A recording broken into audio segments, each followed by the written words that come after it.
बिस्मिल्लाहिर्रहमानिर्रहीम। अस्सलाम वालेकुम। कैसे हैं आप लोग? सब उम्मीद करती हूँ सब खैरियत से होंगे। आज मैं बना रही हूँ चिकन कढ़ाई, एक ऐसी रेसिपी जो बनने में बहुत ही आसान है और खाने में मज़ेदार बनती है। सबसे पहले लेंगे कढ़ाई, उसमें चिकन ऐड करेंगे। 3 बड़े साइज़ के टमाटर काट के इसमें ऐड कर लेंगे। अब इसमें जाएगा ऑयल आधा कप। अब इसमें जाएगा गोल्डन फ्राई प्याज आधा कप। अगर आप सबसे आसान बनने वाली और मज़ेदार सी कढ़ाई खाना चाहते हैं तो वीडियो स्किप बिल्कुल ना कीजिएगा। अब हम इसमें मसाले ऐड करेंगे। सबसे पहले जाएगा इसमें आधा चम्मच नमक, 1 चम्मच में इसमें लाल मिर्च पाउडर ऐड करूँगी, थोड़ा सा ज़ीरा पाउडर ऐड करूँगी। उसके बाद इसमें जाएगा 1 चम्मच धनिया पाउडर, उसके बाद आधा चम्मच हल्दी पाउडर, उसके बाद इसमें डालेंगे 1 चम्मच कसूरी मेथी, आधा चम्मच इसमें मैं ऐड करूँगी लाल मिर्च का पेस्ट, 1 खाने का चम्मच इसमें मैं लहसुन अदरक का पेस्ट ऐड करूँगी।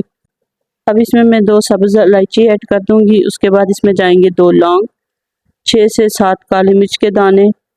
उसके बाद इसको ढक्कन लगा के हल्की आंच पे 6 से 7 मिनट के लिए पकाएंगे। 6 से 7 मिनट हो गए। अब हमारे टमाटर गल गए होंगे। अब हम इनके छिलके उतार लेते हैं। एक एक करके सारे टमाटरों के छिलके उतार लेंगे। देखें बिल्कुल नरम हो गए, इजीली छिलके उतर रहे हैं। अच्छा, टमाटरों के छिलके उतारने के बाद हम चिकन की इतनी देर तक बुनाई करेंगे जब तक ये पानी सारा खुश्क हो जाए। जो टमाटरों ने पानी छोड़ा हुआ है, चिकन का पानी है, वो बिल्कुल अच्छी तरह खुश्क करेंगे और इसकी अच्छी तरह बुनाई करेंगे। इससे ये होगा कि चिकन में ज़रा भी कोई स्मेल नहीं आएगी, बहुत ही मज़ेदार बन के तैयार होगी। खुशबू तो अभी से आ रही है, बहुत ही मज़ेदार सी खुशबू आ रही है, बहुत मज़ेदार बन के तैयार होती है। मैंने खुद बनाई थी, घर में ट्राई किया हमने, बहुत मज़ेदार बन के तैयार होती है। इसलिए मैंने सोचा आप लोगों के साथ भी शेयर कर लूँ, क्योंकि बहुत ही मज़ेदार सी रेसिपी है और बिल्कुल आसान बन के तैयार होती है। छिलके मैंने सारे उतार दिए हैं। अब इसको अच्छी तरह बुनाई करेंगे, तकरीबन 6 से 7 मिनट इसको बुनाई करेंगे। उसके बाद इसका पानी खुश्क हो जाएगा। 6 से 7 मिनट हो गए इसको बुनाई करते हुए। देखें कितनी मज़ेदार सी बन के तैयार हो रही है, अभी से डिलीशियस और यमी लग रही है। अभी इसमें पानी ऐड करेंगे। उसके बाद पकने के बाद इसका लुक देखिएगा। आधा कप इसमें पानी जाएगा। पानी ऐड करने के बाद हम इसको ढक्कन ढक के 10 से 12 मिनट तक पकाएंगे।